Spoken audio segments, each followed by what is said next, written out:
Bonsoir madame, mesdames et messieurs, chers abonnés de Ségou Média. Bienvenue à cette nouvelle édition d'information hebdomadaire de Ségou Média. Voici les titres.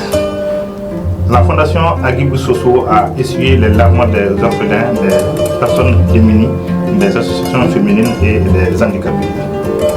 Comme d'habitude, le CAB Mali et ses partenaires se battent pour l'autonomisation de la femme. Rien ne va plus à Massina, l'interfleuve du Sao, où la guerre continue et les écoles sont fermées. Voici les titres que nous allons développer dans quelques instants. Bonne arrivée.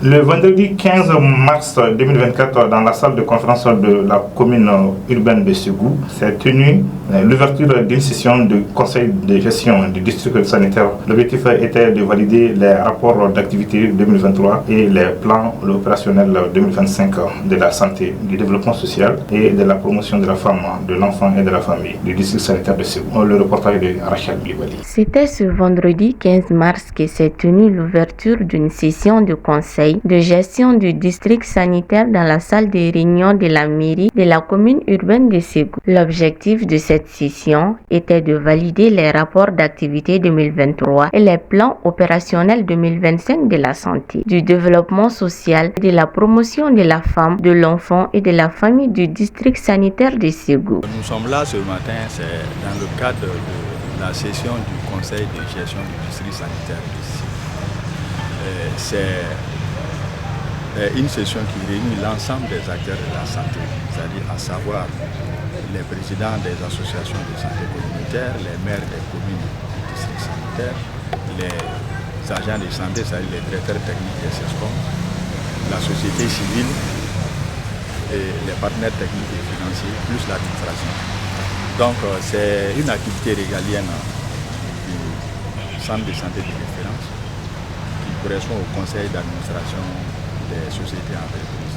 Après la présentation du bilan et du plan d'action 2025, les membres du conseil de gestion se sont mis d'accord pour le lancement du travail et ont montré leur satisfaction concernant le bilan 2023. Chaque année, nous réunissons pour présenter le rapport d'activité de l'année passée et présenter aussi le bilan, valider les bilans financiers et aussi présenter la programmation de l'année à venir, c'est-à-dire de l'année 2025. Donc c'est ce que nous faisons. Et au cours de cette session, nous allons voir, nous présentons les activités ce qui concerne la santé de la mère et de l'enfant. Et au passage, ça concerne les trois secteurs, c'est-à-dire la santé, le développement social et la promotion de la santé, la promotion de la femme.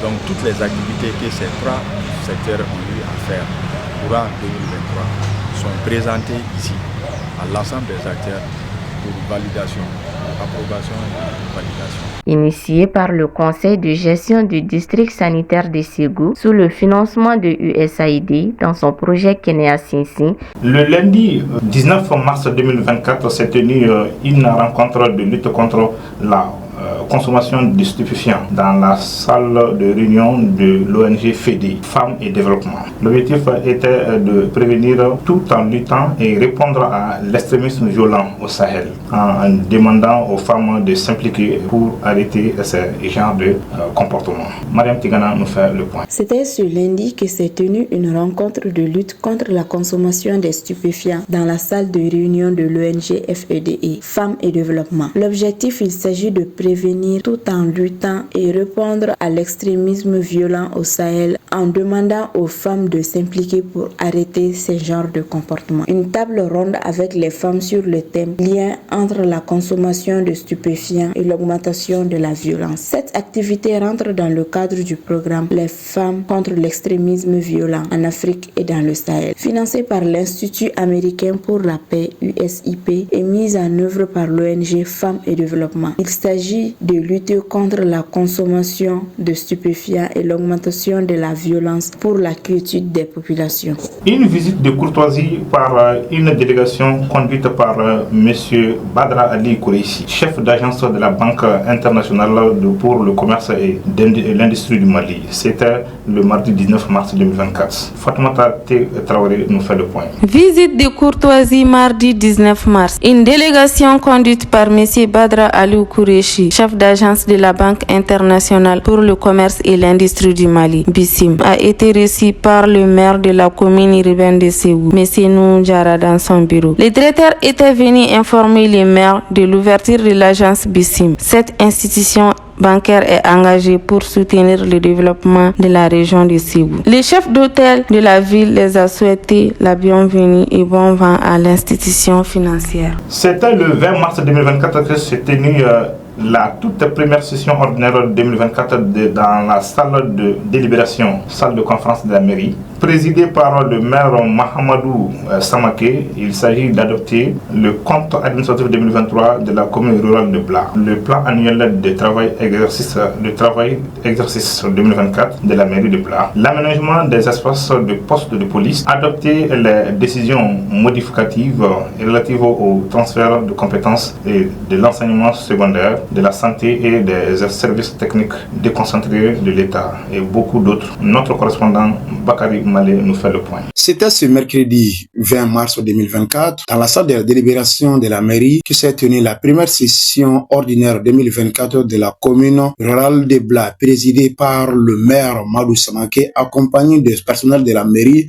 le conseil communal, représentants du chef du village, la société civile, la jeunesse et le groupement des femmes. Cette session tournait autour de 7 points, à savoir l'adoption du compte administratif 2023 de la commune rurale de Bla, l'adoption du plan annuel de travail exercice 2024 de la mairie de Bla, 3. Adoption du projet d'aménagement de l'espace des postes de police au niveau du rond-point de Bla avec comme maquette la carte de la commune rurale de Bla et autres objets d'art. 4. L'adoption des décisions modificatives relatives au transfert de compétences de l'enseignement secondaire, de la santé, des services techniques déconcentrés de l'État. 5. Avis du conseil communal par rapport au déménagement des services de la mairie au siège de l'ancien conseil de cercle de Bla. Ce point a été délibéré par le conseil communal. La mairie de Bla déménagera bientôt dans la cour de l'ancien conseil de cercle de Bla. 6. L'adoption du projet de recrutement de 2 enseignants vacataires au compte des seconds cycles de la commune rurale de Bla. Et ce point aussi a été délibéré par le conseil communal.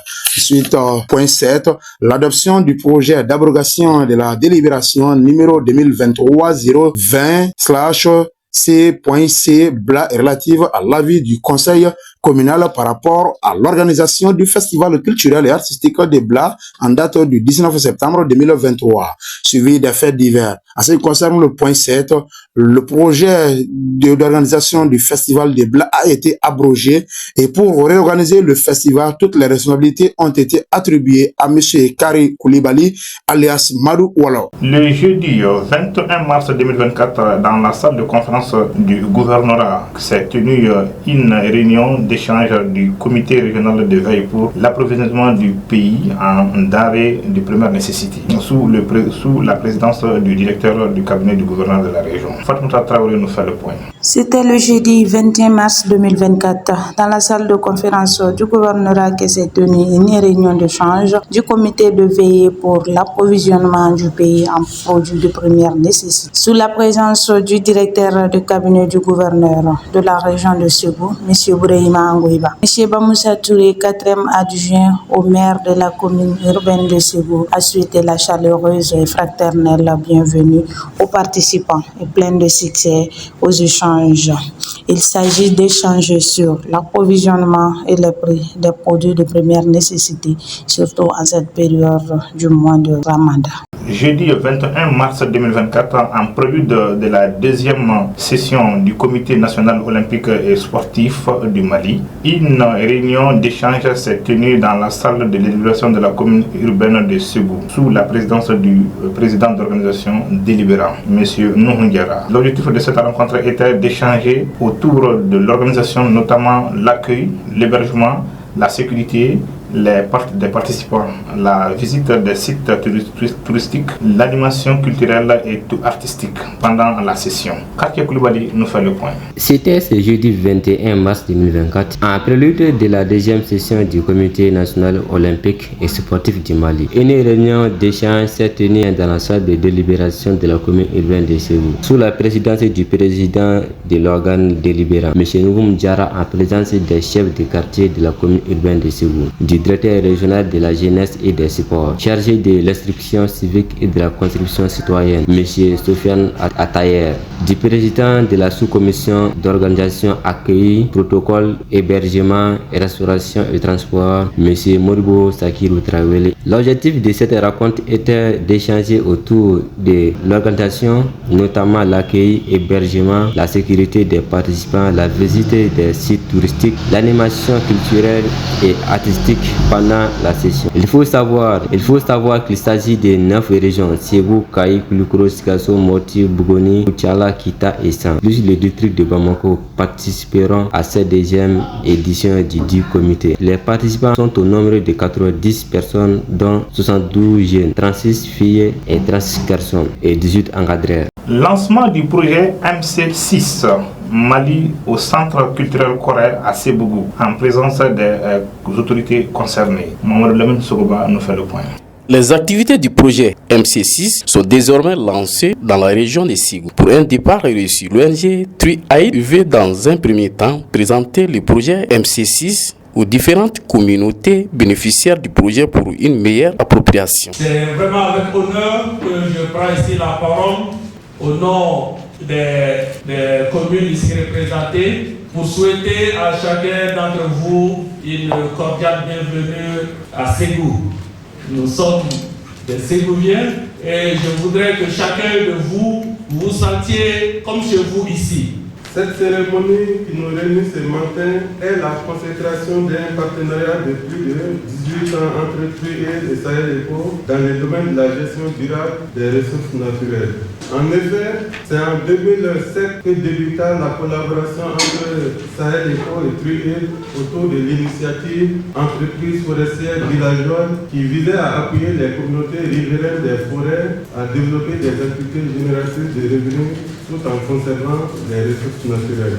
Une occasion pour les responsables du projet d'édifier les participants à cet atelier de l'importance de l'impact du projet MC6 sur les communautés. TRIAID est une ONG britannique installée à Bristol depuis 1996 avec un bureau Afrique de l'Ouest basé à Ouagadougou, au Burkina Faso, et qui couvre les bureaux du Burkina, du Mali, du Ghana, du Niger, du Sénégal.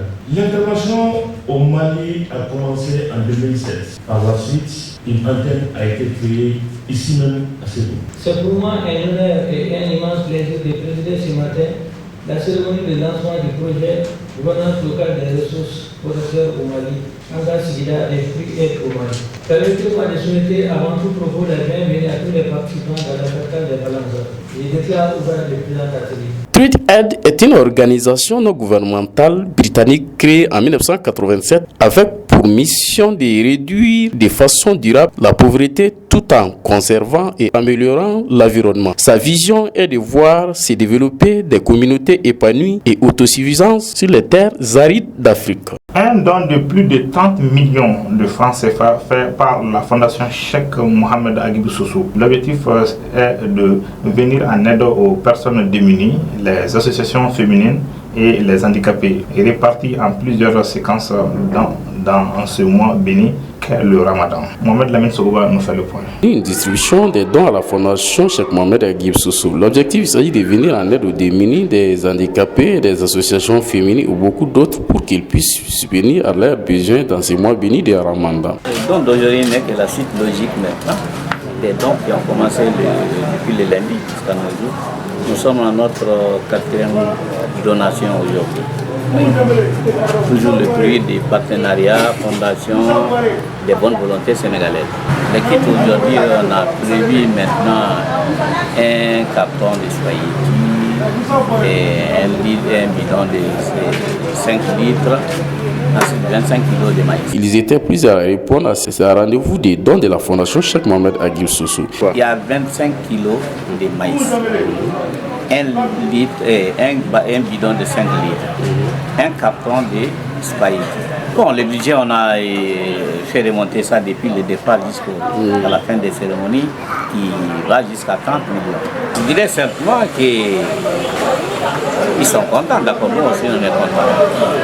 Nous demandons qu'ils continuent à prospérer des bénédictions à l'endroit de la fondation Agibou Sossou que dans les années à venir, tous les mois à venir, maintenant qu'on pourra être sur un terrain beaucoup plus propice que ce terrain. Initié par la Fondation Cheikh Mohamed Aghibi Sosso, l'objectif, il s'agit de venir en aide au monde musulman dans ce mois spécial de l'année qui est le carême. En partenariat avec Mme Oulimatou Tamboura, la valetière de la Fondation Cheikh Mohamed Aghibi Sosso, Kermali et ses partenaires ont organisé un atelier de réflexion sur les stratégies de soutien et de mobilisation collective des réseaux VSLA. Cette rencontre de réflexion qui s'inscrit dans le cadre du projet Empowerment des femmes et des filles, gouvernance de la société civile. Partager les expériences des leaders femmes avec les aspirantes, expliquer le processus électoral à plusieurs niveaux, mener une réflexion sur les stratégies d'accès aux postes de prise de décision.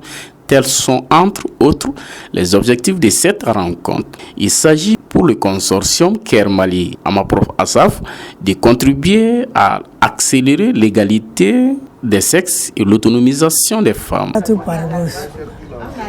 J'apprécie le projet à sa juste valeur, qui veut l'épanouissement des femmes, veut l'épanouissement de l'État. Tout processus de développement commence par la femme. Bon, si on parle de l'épanouissement de la femme, on parle de la famille, de la ville, même de la République. Une initiative saluée par la direction régionale de la promotion de la femme, l'enfant et la famille. Mon message, c'est un message de satisfaction, un message de reconnaissance à l'endroit de ceux qui ont initié le projet.